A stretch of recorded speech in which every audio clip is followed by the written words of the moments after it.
How are the peaceful trucker protests in the Freedom Convoy and the subsequent Canadian martial law related to the Great Reset?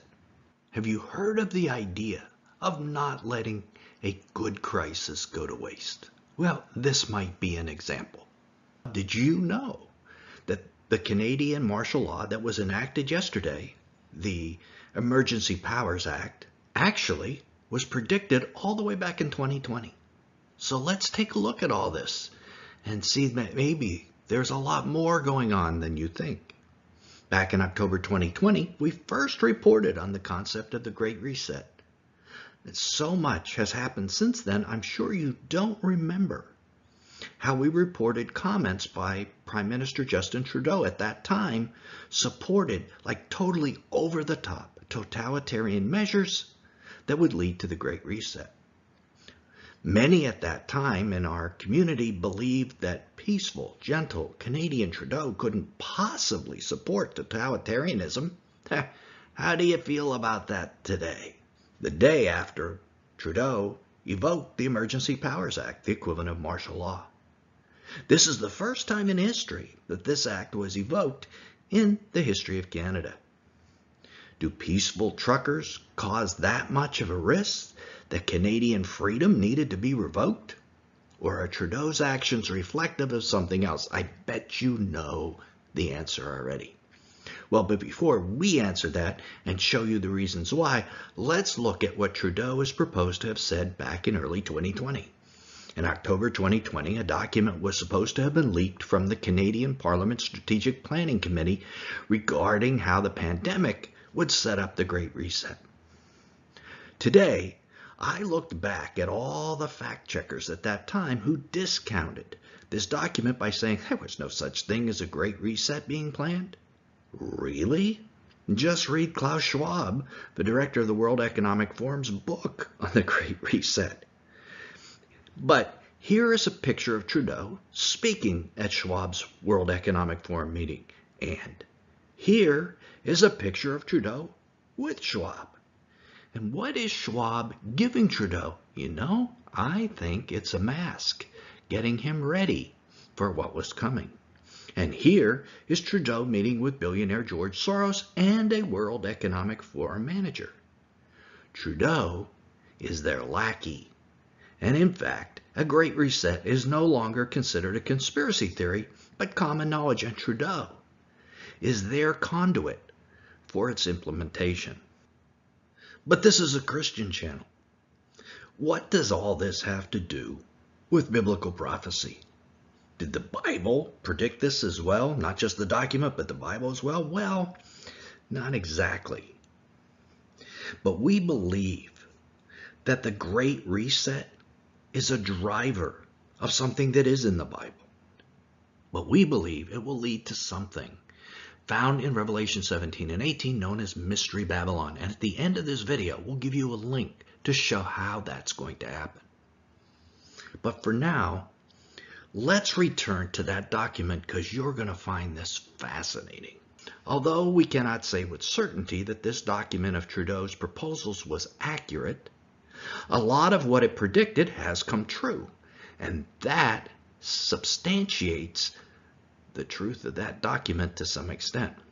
For instance, it predicted that a new, more virulent mutation of COVID-19 would be released in the spring of 2021 with a much higher mortality rate, and that would be key to making the Great Reset happen. Well, the Delta variant was first detected in India at that exact time and resulted in a much higher mortality. The opposite of what most viruses do. As viruses mutate, they tend to become weaker, not stronger. The document predicted that jabs would be rolled out, mandates enacted. It also predicted Canada would enact a smart health pass. And guess what? We have seen all those things take place. In fact, the trucker protest is about these exact things. The document predicted supply chain breakdowns, inventory shortages, large economic instability. Again, this is exactly what we have seen in Canada and the rest of the world. But this all goes back to 2020. The document also predicted martial law and soldiers in the streets, and that this would happen in the third quarter of 2021. Well, it looks like they were about 3 months short, but it is eerie how close to reality this old document was. And we have put a link to that document down in the description. I know you're all going to want to see it.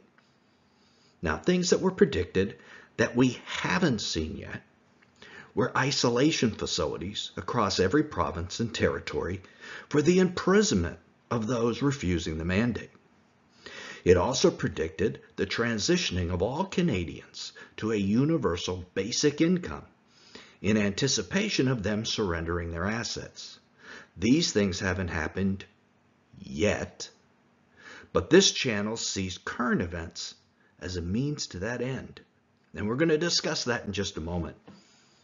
Now, the writer of the document, supposedly a Liberal member of Parliament, then discussed what took place when Trudeau presented this plan to the committee. I'm going to quote directly from the document.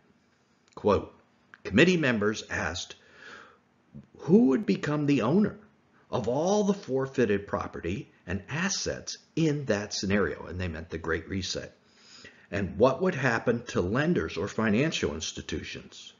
We were simply told, quote, the World Debt Reset Program will handle all the details, end of quote. Several committee members also questioned what would happen to individuals if they refused to participate in the World Debt Reset Program or the Health Pass or the jab schedule.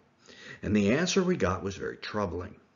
Essentially, we were told it was our duty to make sure we came up with a plan to ensure that would never happen. We were told it was in the individual's best interest to participate. When several committee members pushed relentlessly to get an answer, we were told that those who refused would first live under lockdown restrictions indefinitely, and then over a short period of time, as more Canadians transitioned into the debt forgiveness program, the ones who refused to participate would be deemed a public safety risk and would be relocated into isolation facilities. The writer continued, so as you can imagine, after hearing all this, it turned into quite a heated discussion and escalated beyond anything I had ever witnessed before. In the end, it was implied by Prime Minister Trudeau that the whole agenda will move forward no matter who agrees with it or not, that it won't just be Canada, but in fact all nations will have similar roadmaps and agendas. So how does that document match up with what we're seeing right now on the streets of Quebec? Does Trudeau seem like a reasonable leader, or one with an agenda that is beyond a simple public health initiative? I mean, the pandemic appears to be falling apart. The Omicron variant has been the globalists' worst nightmare, infecting almost everyone, but with a significantly less severe disease. The need for jabs seems to be going away. But instead of sitting down to talk to truckers face to face, work out some kind of a mutually agreeable compromise, Trudeau has implemented the Emergency Powers Act that's never been implemented before in the history of Canada. I mean, not in World War II. There's never been a situation where it was implemented. Remember that the document we talked about from 2020 predicted martial law. It is an essential piece of the move in order to confiscate property. Soldiers will be needed to prevent unrest in the streets. And guess what?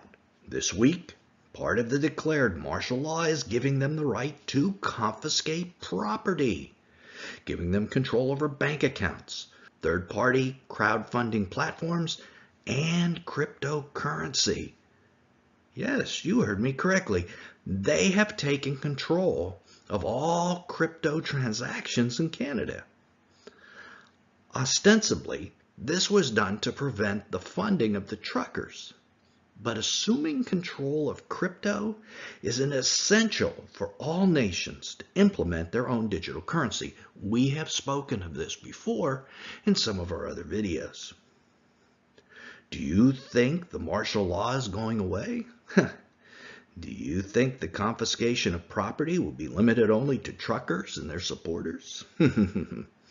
And the pieces of the puzzle needed for the Great Reset just keep falling into place in Canada. And all of this over a simple protest that could have been settled by the two sides simply talking. But that wouldn't move an agenda forward, would it? But what about the USA? My guess is that now that the pandemic is falling apart, the USA needs another means to implement the Great Reset as well. And it will likely stage a similar protest and enact similar emergency powers. If it works in Canada, well, but we have to see if this will happen. So only 2 provisions of a document still haven't come to fulfillment. Those are the isolation gulags and the universal basic income. Will the truckers be arrested and placed in isolation facilities? Keep your eyes open for that, because if they are, expect the gulags to be used for more than just truckers. What about universal basic income? Somehow, it's our guess, and it's just a guess at this point, that the Emergency Powers Act is going to enable Trudeau to announce some kind of shutdown nationwide to quell the insurrection, and that they plan to implement the universal basic income to help provide for their people, setting them up for the Great Reset. However, this is just supposition. The globalists like Schwab and Soros have their fingerprints all over this move to martial law, in our opinion. As you watch events in Canada, remember the Great Reset is the driver of almost all we see in the media today.